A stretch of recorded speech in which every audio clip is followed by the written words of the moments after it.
सबसे पहले जो हमारे पास है वो क्या है, रिमोटनेस ऑफ डैमेजेस। ठीक है, तो रिमोटनेस ऑफ डैमेजेस क्या होते हैं? ठीक है, ये रिमोटनेस ऑफ डैमेजेस लॉ के अंदर है। रिमोटनेस ऑफ डैमेजेस क्या होते हैं? रिमोटनेस ऑफ डैमेजेस होते हैं यानी कि कॉन्सिक्वेंसेस ऑफ कॉन्सिक्वेंसेस की, मतलब कि कॉन्सिक्वेंसेस के भी कॉन्सिक्वेंसेस, मतलब एक मुसीबत के बहुत सारे मुसीबत निकल जाना है, एक मुसीबत में बहुत सारी अनगिनत अनकाउंटेबल मुसीबतें निकल जाना। ठीक है, तो रिमोटनेस ऑफ डैमेजेस क्या होते हैं? Consequences of consequences. Remoteness of damages क्या होती है? Consequences of consequences. ठीक है, तो रिमोटनेस ऑफ डैमेजेस होती है कॉन्सिक्वेंसेस, मतलब एक चीज़ से बहुत सारा नुकसान हो जाना। ठीक है, एक चीज़ से क्या हो जाना? बहुत सारा नुकसान हो जाना, उसे हम क्या कहते हैं? कॉन्सिक्वेंसेस ऑफ कॉन्सिक्वेंसेस कहते हैं। और हम बोल सकते हैं कि जो कॉन्सिक्वेंसेस हमने कोई भी रॉन्गफुल एक्ट परफॉर्म किया है तो उसके जो कॉन्सिक्वेंसेस है वो एंडलेस है, वो ख़त्म होने का नाम ही नहीं ले रहे हैं। ठीक है, तो रिमोटनेस ऑफ डैमेजेस क्या है? कॉन्सिक्वेंसेस ऑफ कॉन्सिक्वेंसेस, या हम कह सकते हैं कॉन्सिक्वेंस of a wrongful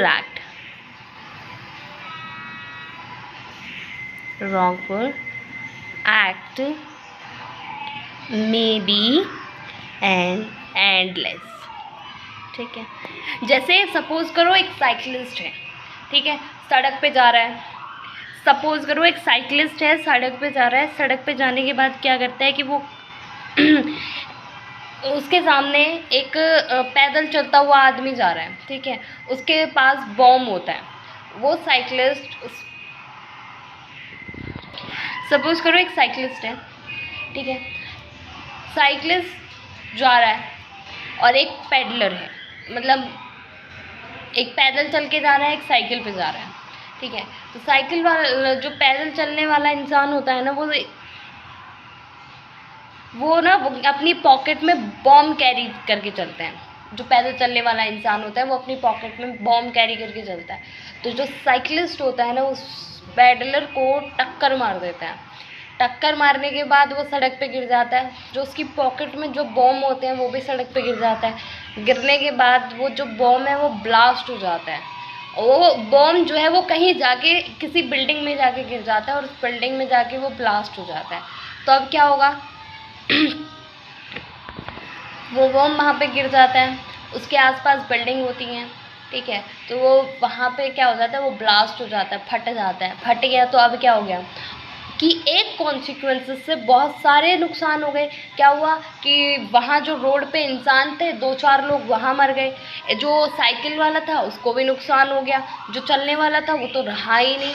और जो बिल्डिंग थी, आसपास की बिल्डिंग थी, उस बिल्डिंग में भी जाके आग लगी। उस बिल्डिंग में भी जाके जो बच्चे थे, जो औरतें थीं, या फिर जो भी उस घर में रहने वाले इंसान, बिल्डिंग में रहने वाले थे, उनमें से भी सबको, ऑलमोस्ट सबको चोट लग गई थी।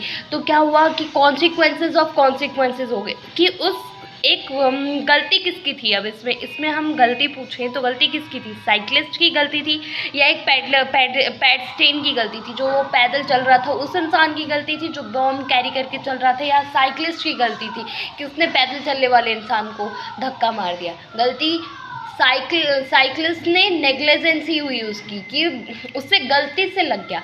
गलती किसकी थी? जो वो बॉम्ब कैरी करके चल रहा था। क्या वो खतरनाक चीज़ तो वो कैरी करके चल रहा था, तो गलती किसकी थी? जो वो बॉम्ब कैरी करके, जो पैदल बॉम्ब कैरी करके चल रहा था उसकी, ना कि साइकिलिस्ट की गलती थी। ठीक है, तो एग्जाम्पल हम किसका ले सकते हैं? साइकिलिस्ट का। ठीक है, साइकिलिस्ट और किसका? पैडस्टेन का।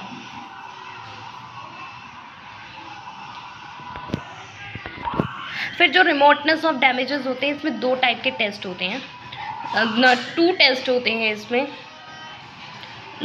There are 2 main